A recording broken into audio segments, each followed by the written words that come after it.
18 सितंबर को लोकसभा नेता प्रतिपक्ष राहुल गांधी ने इलेक्शन कमीशन पर वोट डिलीट करने के आरोप लगाए थे। राहुल गांधी ने खासतौर पर कर्नाटक की आलन सीट का नाम लिया था। कहा था कि बड़े पैमाने पर वोटर्स के नाम डिलीट किए गए हैं। आरोप लगाए जाने के हफ्ते भर बाद चुनाव आयोग ने एक बड़ा बदलाव किया है। बदलाव उस प्रोसेस में किया गया है जिसके तहत वोटर लिस्ट से वोटर्स की डिटेल्स में बदलाव किए जाते हैं। इसके लिए आयोग नया ई साइन फीचर लाया है।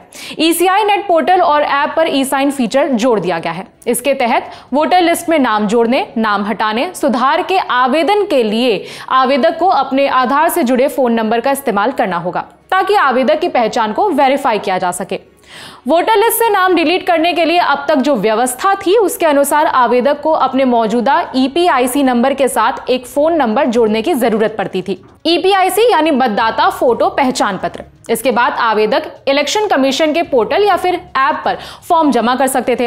इस प्रक्रिया में इस बात का वेरिफिकेशन शामिल नहीं था कि वो आवेदन वास्तव में उसी व्यक्ति का था या फिर नहीं। अब 23 सितंबर को जो बदलाव किया गया है उसके बाद ईसीआई नेट पोर्टल पर फॉर्म 6, 7 या 8 पर आवेदन देने वाले आवेदकों को ई साइन की प्रक्रिया से गुजरना पड़ेगा।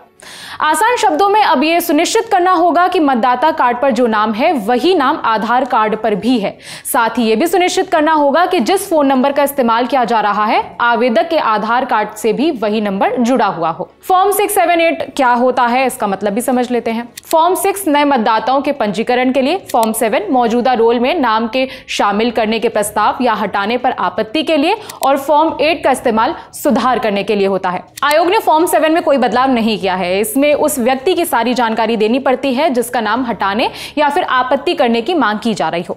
भारतीय नागरिक नहीं होने, 18 साल से कम उम्र और मृत्यु जैसे कारणों से वोटर को अयोग्य घोषित किया जा सकता है। आवेदक एक बार फॉर्म भर दे उसके बाद उसे ई साइन पोर्टल पर ले जाया जाता है। यह portal centre for development of advance computing यानी CDAC होस्ट करता है। आवेदक को अपना आधार नंबर दर्ज कराना होगा। इसके बाद एक आधार OTP भेजा जाएगा। OTP उस आधार से जुड़े फोन नंबर पर आएगा। आवेदक को OTP बताना होगा जिसके बाद वेरिफिकेशन का प्रोसेस कंप्लीट हो जाएगा और अब फॉर्म जमा करने के लिए आवेदक को फिर से ईसीआई नेट पोर्टल पर रीडायरेक्ट किया जाएगा। यह ईसी का पूरा नया बदलाव है। अब आपको राहुल गांधी का वो बयान सुनाते हैं जिसमें वो चुनाव आयोग पर आरोप लगा रहे हैं।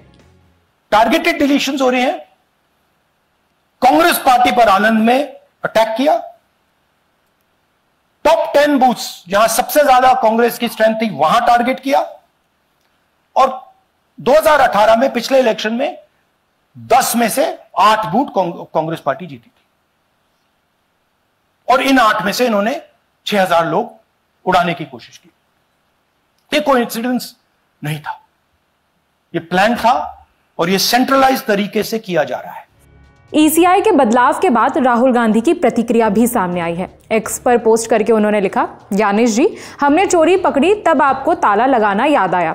अब चोरों को भी पकड़ेंगे तो बताइए सीआईडी को सबूत कब दे रहे हैं आप। राहुल गांधी के आरोपों के जवाब में चुनाव आयोग ने एक बयान में कहा था कि किसी भी वोट को जनता के किसी भी सदस्य द्वारा ऑनलाइन नहीं हटाया जा सकता है। बहरहाल चुनाव आयोग के बदलाव पर आपकी कोई राय है तो कॉमेंट सेक्शन खुला है। खबर के लिए जानकारी जुटाइए हमारे साथी रवि सुमन ने। मेरा नाम है विभावरी। देखते रहिए द लेलन टॉप।